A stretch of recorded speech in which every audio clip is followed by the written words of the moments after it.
धाराशिव जिल्ह्यामध्ये अवकाळी पावसाचा तडाखा पुन्हा एकदा बसलाय। आपण पाहू शकतो धाराशिव तालुक्यातील धारूर या गावामध्ये आपण आहोत आणि काल रात्री या परिसरामध्ये मोठा अवकाळी पाऊस झाला, गाराचा पाऊस झाला। त्यामध्ये ज्वारीचं पीक जे आहे ते पूर्णपणे उद्ध्वस्त झालेलं आहे। काही ठिकाणची ज्वारी शेतकऱ्यांनी काढून टाकलेली आहे, तर काही ठिकाणी ज्वारी उभं पीक असलेलं आपल्याला पाहायला मिळतंय। उभं पीक सुद्धा ज्वारीचं आडवं पडलंय आणि मोठं शेतकऱ्याचं यामध्ये नुकसान झालंय। गारा आणि वारं वादळ असल्यामुळं या पिकाचं नुकसान झालेलं आहे। धाराशिव तालुक्यातील बामणीवाडी, धारूर, केशेगाव या परिसरामध्ये मोठा पाऊस पडलाय। एका शेतकऱ्याचा वीज पडून मृत्यू सुद्धा झालेला या पावसामध्ये। आपल्याबरोबर या ठिकाणचे शेतकरी आहेत।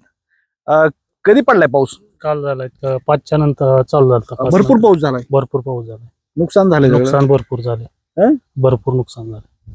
काय काय काय झालं नुकसान? ज्वारीचं नुकसान झालंय, आंब्याची नासाडी झाली, आंब्याचं हातरून झाले सगळं खाली। असा पाऊस झाला कधी गाराचा? पहिल्यांदाच बघितला पाऊस असा। बर, गाराचा पाऊस एवढा बघितलाच नव्हता। भरपूर पाऊस झाला। काय नाव तुमचं? भैरवनाथ शिंपळे। तुमची पण काय ज्वारी? ज्वारी काय काय आता कशी करायची ज्वारी काढायची? काय काढून टाकलेले आहे। आता काय करायचं ह्याला? नुकसानीचं काय? आता नुकसानीचं काय नुकसान झाली ती, काहीच करता येत नाही ज्वारीला। आता ज्वारी काळी पडणार, काळी पडणार ज्वारी, उगवून येते आता। उगवती। हा. म्हणजे हे काढून पण उपयोग नाही आता? काढून पण उपयोग नाही त्याचा, कडबा जनावराला खाता येत नाही। ज्वारीचा उपयोगच होत नाही त्या। बर,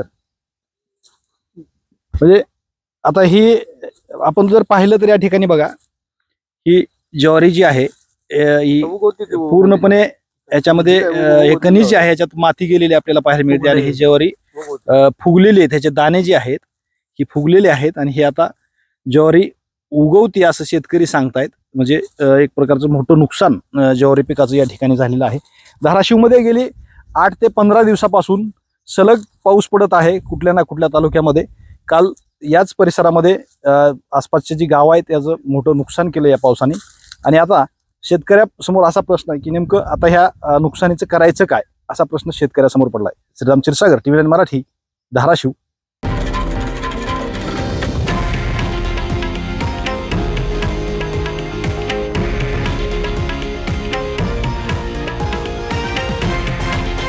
हे आहे देशातील नंबर 1 न्यूज नेटवर्क आणि आपण पाहत आहात TV9 मराठी, एकमेव।